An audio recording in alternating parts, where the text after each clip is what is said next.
நமக்கு சமாதானத்தை உண்டு பண்ணும் ஆக்கினை அவர் மேல் வந்தது. அவருடைய தழும்புகளால் குணமாகிறோம். நமக்கு சமாதானத்தை உண்டு பண்ணுகிற ஆக்கினை, நமக்கு சமாதானத்தை உண்டு பண்ணும் ஆக்கினை. இந்த உலகத்துல ஒவ்வொருவரும் எதிர்பார்க்கிற ஒன்று சமாதானம் நிறைந்த ஒரு வாழ்க்கை. அந்த சமாதானத்தை உண்டு பண்ணக்கூடிய ஆக்கினை இயேசு கிறிஸ்து மீது வந்தது. நம்ம இந்த நாட்களில் சிலுவை பாடுகள், அவைகளின் மூலமாக உண்டாகிற நன்மைகள் என்று சொல்லி தியானித்துக் கொண்டிருக்கிறோம். நமக்கு சமாதானத்தை உண்டு பண்ணும் ஆக்கினை இயேசு ஏற்றுக்கொண்டார். அதுதான் அவருக்கு பெயர் சமாதான காரணர். வேதத்திலே நாம் பார்க்கும் பொழுது நிறைய காரியங்களுக்கு சமாதானத்திற்காக வந்தார். இன்றைக்கும் ஒரு சமாதானத்தை குறித்து நம்ம பார்க்க போறோம். வேதத்தில் பார்க்கிறோம், ஆண்டவராய் இயேசு கிறிஸ்து பிறக்கும் பொழுதே தேவதூதர்களை வண்ணமாய் போற்றுகிறார்கள். உன்னதத்திலே தேவனுக்கு மகிமையும் பூமியிலே சமாதானமும் என்று சொல்லி மனுஷர் மேல் பிரியம் உண்டாவதாக. உன்னதத்துல தேவனுக்கு மகிமை, பூமியில சமாதானம். இயேசு கிறிஸ்து இந்த பூமியில பிறந்ததுனால தேவனுக்கு மகிமை வரப்போகுது, பூமியில சமாதானம் உண்டாக போகுது.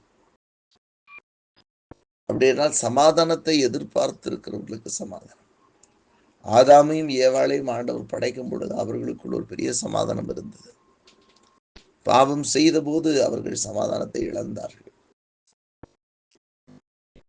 அந்த சமாதானத்தை திரும்ப நமக்கு பெற்றுக் கொடுக்க வேண்டிய பொறுப்பு, அந்த ஆக்கினை, அதற்கான தண்டனை இயேசுவின் மீது வருகிறது.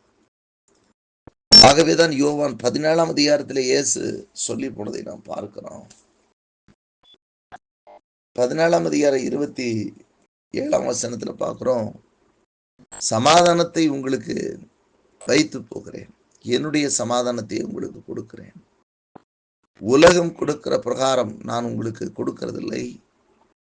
உங்கள் இருதயம் கலங்காமலும் பயப்படாமலும் இருப்பதாக. ஆண்டவர் கொடுக்கக்கூடிய சமாதானம் அது மெய்யான ஒரு சமாதானம். ஆகவே இந்த உலகத்துக்குள்ளாக வாழ்கிற மனிதனுடைய வாழ்க்கையில மெய்யான சமாதானம் வர வேண்டும் என்று சொன்னால் பாவம் பரிகரிக்கப்படணும், நம்மேல் இருக்கக்கூடிய ஆக்கினைகள் அகற்றப்படணும். ஆகவேதான் சகரியாவில் அதை சொல்ல பார்த்து, கர்த்தர் உன் ஆக்கினைகளை அகற்றி அப்படின்னு சொல்லி போட்டிருப்பார், உன் சத்துருக்களை விலக்கின்னு போட்டிருப்பார். அப்ப நம்முடைய வாழ்க்கையில நமக்கு சமாதானத்தை கெடுக்கக்கூடிய ஆக்கினைக்கு நம்மை விளக்கும்படியாக இயேசு கிறிஸ்து அந்த ஆக்கினையை ஏற்றுக்கொள்ளுகிறார், அந்த தண்டனையை ஏற்றுக்கொள்ளுகிறார்.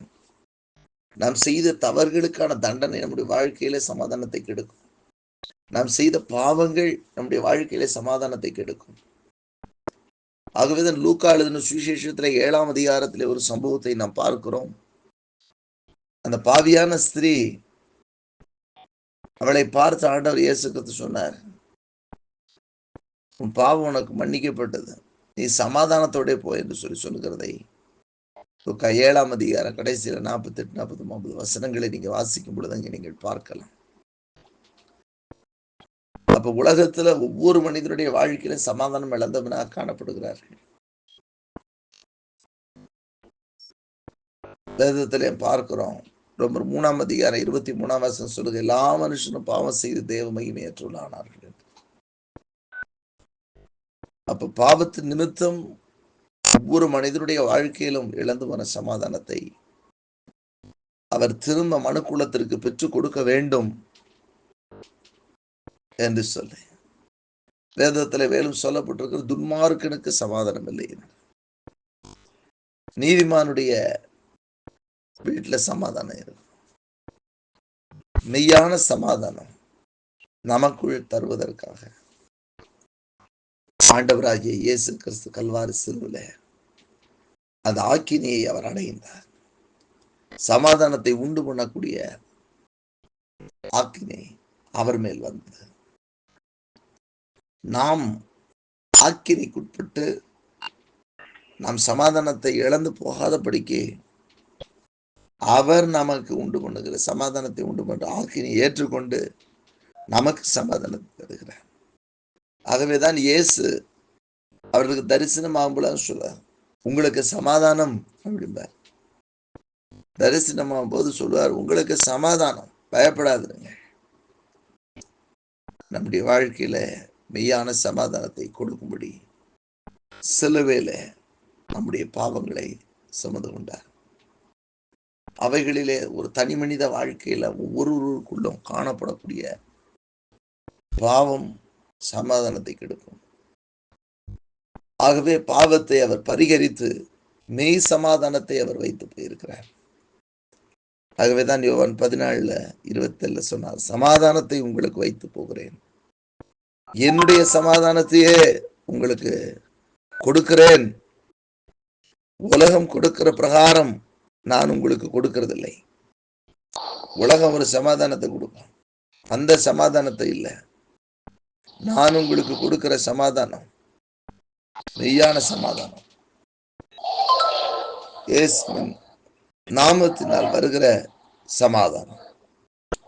இந்த உலகத்துல நம்முடைய வாழ்க்கையில பாவத்து நிமித்தம் உண்டாயிருக்கிற சமாதான குலைச்சல்களை கர்த்தர் முழுவதுமாக நீக்கும்படியாய் ஆண்டவராகிய இயேசு கிறிஸ்து நம்முடைய பாவங்களை சுமந்து தீர்த்து மெய் சமாதானத்தை நிறைவாய் கொடுத்து ஆசீர்வதிக்கிறவர்.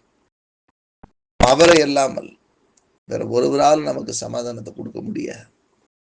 ஆகவேதான் இயேசு சொன்னார், என்னுடைய சமாதானத்தை, எனக்குள்ள எப்படி சமாதானம் நிறைவா இருக்கிறதோ அவருக்குள்ளாக இருந்த அந்த பரிசுத்த நிமித்தம் உண்டாயிருக்கிற சமாதானம்.